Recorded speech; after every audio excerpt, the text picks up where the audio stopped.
बिस्मिल्लाहिर्रहमानिर्रहीम। आज हम बात करेंगे 4 कैरेक्टरिस्टिक ऑफ ए वेक्टर और क्रॉस प्रोडक्ट। पिछले लेक्चर में हमने बात की थी डॉट प्रोडक्ट की, आज हम बात करने जा रहे हैं क्रॉस प्रोडक्ट की। दो वेक्टर्स को जब इस तरह आपस में ज़रब दें कि उनका हासिल ज़रब जो हो वो हमारे पास एक वेक्टर क्वांटिटी आनी चाहिए।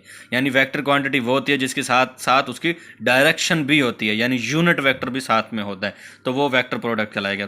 पहली प्रॉपर्टी उसकी चेक करते हैं क्या ये कम्यूटेटिव प्रॉपर्टी होल्ड करते हैं या नहीं।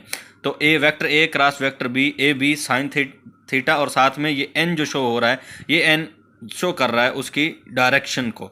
तो उसी तरह अगर इनका उल्ट करें तो बी क्रॉस ए अगर फाइंड आउट करें तो वो आता है बी ए साइन थीटा, और अब एन जो होगा ये नेगेटिव में आएगा क्योंकि पहले ए बी की तरफ जा रहा था, अब बी वाला ए की तरफ जा रहा है, मतलब डायरेक्शन क्या हो गई, उल्ट हो गई, तो माइनस एन आ गया।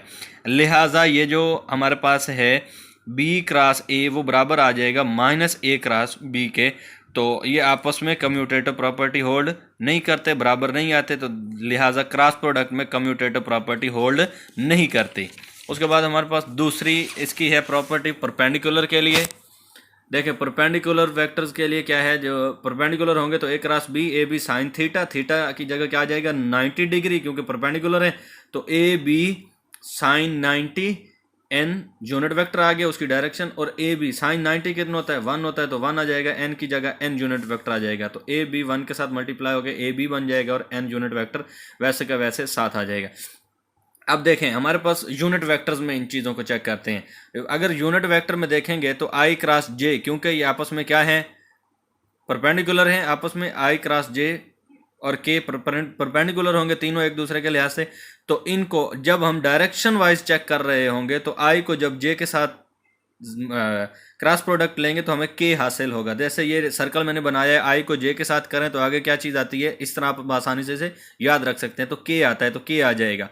दूसरा उसके बाद है जे क्रॉस के, तो जे क्रॉस के करें तो आगे क्या आता है आई आता है, तो आई आ जाएगा, और के क्रॉस आई, तो के क्रॉस आई करें तो आगे क्या आता है जे, तो जे यूनिट वेक्टर आ जाएगा। लेकिन ये याद रहे कि ये हमने डायरेक्शन कैसे की है, क्लॉकवाइज की है, क्लॉकवाइज। जब एंटी क्लॉकवाइज ये आपस में होंगे, जैसे के क्रॉस जे आएगा तो के क्रॉस जे ये उल्ट डायरेक्शन में आ रहा है तो आगे आई आता है, लेकिन माइनस साइन आएगा जो शो करेगा कि डायरेक्शन उल्ट हो गई है। उसके बाद आई क्रॉस के करें, अगर हम आई यूनिट वेक्टर क्रॉस के करें तो आगे क्या आता है जे, तो माइनस जे आ जाएगा। उसके बाद उसी तरह जे क्रॉस आई अगर किया जाए, जे क्रॉस आई, तो आगे क्या आता है के आता है, तो के किस में आएगा माइनस में। यानी एंटी क्लॉकवाइज अगर ये मल्टीप्लाई हो रहे होंगे आपस में, क्रॉस प्रोडक्ट इनका एंटी क्लॉकवाइज हो रहा होगा तो इनके साथ माइनस आएगा, और अगर ये क्रॉस प्रोडक्ट हो रहा होगा क्लॉकवाइज तो माइनस नहीं आएगा। उसके बाद है फॉर पैरेलल वेक्टर्स, जब दोनों आपस में वेक्टर क्या होंगे पैरेलल होंगे, ए क्रॉस बी, तो A B sine theta n unit vector देंगे, दोनों आपस में पैरेलल हैं, एक ही डायरेक्शन में है, थीटा क्या हो जाएगा 0, तो ए बी साइन थीटा की जगह 0 पुट करेंगे, साइन 0 0 होता है तो ये सारे का सारा क्या हो जाएगा 0 हो जाएगा। एंटी पैरेलल में चेक करते हैं जी, फॉर एंटी पैरेलल वेक्टर्स, एक इस साइड को जा रहा है दूसरा उसी साइड को जा रहा है, तो अगर इन दोनों को मैं उठाकर एक ही जगह पर रखूँ, बिलफर्ज ये मैं पॉइंट लेता हूँ, एक वेक्टर इधर को जा रहा है दूसरा वेक्टर इधर को जा रहा है, तो दरमियान में अगर इनका एंगल चेक किया जाए 90 इधर का 90 इधर का, टोटल मिला के हमारे पास 180 का एंगल बनता है। तो थीटा यहाँ पर क्या बनेगा, थीटा इज इक्वल टू हमारे पास यहाँ पर है 180 जब वो एंटी पैरेलल है, तो थीटा की जगह यहाँ पर हमने ए बी साइन थीटा की जगह 180 पुट कर दिया, ये वाली बात। साइन 180 वो भी 0 होता है, तो खा ये पैरेलल हो या एंटी पैरेलल हो तो ये आपस में क्या आ जाएगा 0 आ जाएगा, आपस में 0 आ जाएगा। तो आई क्रॉस आई या जे क्रॉस जे और के क्रॉस के इज इक्वल टू क्या हो जाएगा, हमेशा ये आपस में 0 हो जाएंगे, एक ही डायरेक्शन में है देखें। तो यानी अगर एक्स के लोगे तो आई क्रॉस आई आएगा, वाई के लोगे तो के क्रॉस के आएगा, सॉरी जे क्रॉस जे आएगा, जेड के लोगे तो के क्रॉस के आएगा। तो एक ही डायरेक्शन में जब ये होते हैं थीटा क्या बनता है इनमें 0 बनता है, तो साइन 0 0 होता है।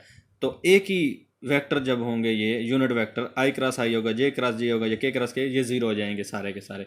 उसके बाद इसकी प्रॉपर्टी है 5th नंबर, देखें in terms of rectangular components, वो ए एक्स आई इसके कंपोनेंट्स ए एक्स आई ए वाई जे ए जेड के तीनों में हमने लिख लिए। बी वेक्टर होगा तो उसका कंपोनेंट बी एक्स आई बी वाई जे और बी जी के लिख लेंगे। इनका क्रॉस प्रोडक्ट हासिल करने के लिए ये मैट्रिक्स बनाएंगे, आई जे के यूनिट वेक्टर लिख लेंगे, ऊपर वाले ए एक्स ए वाई जे के नीचे के नीचे ए जी, उसी तरह बी में आई के नीचे बी एक्स, जे के नीचे बी वाई और के नीचे बी जी, इनको नीचे मल्टीप्लाई कर लेते हैं। पहले आई वाला जब इस कॉलम को हम ऑपरेट करने की कोशिश करेंगे तो ये वाला कॉलम और ये वाली रो ये नहीं आएगी, तो ए वाई बी जी माइनस ए जी और बी वाई ये आ जाएगा।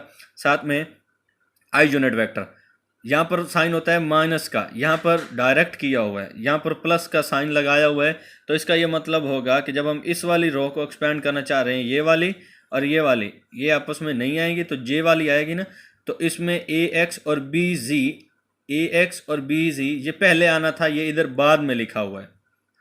उसी वजह से माइनस साइन अंदर पहले ही इन्होंने मल्टीप्लाई कर दिया, इसी वजह से बाहर जमा हो गया। तो इसलिए यहाँ पर पहले अब ए जी और बी एक्स आ गया, माइनस के साथ क्या आ जाएगा ए एक्स और बी जी, ये जे के साथ आ गया। उसके बाद प्लस के वाला है, तो के वाला जब ओपन करेंगे तो ए एक्स बी वाई और ए वाई और बी एक्स, तो ये वाला आ जाएगा के यूनिट वेक्टर के साथ। तो रेक्टेंगुलर कंपोनेंट्स में ये इस तरह हो जाएगा। उम्मीद करता हूँ आपको समझ आई होगी, अगर नहीं आई तो आप नीचे कमेंट्स में मुझसे पूछ सकते हैं। अल्लाह हाफिज़।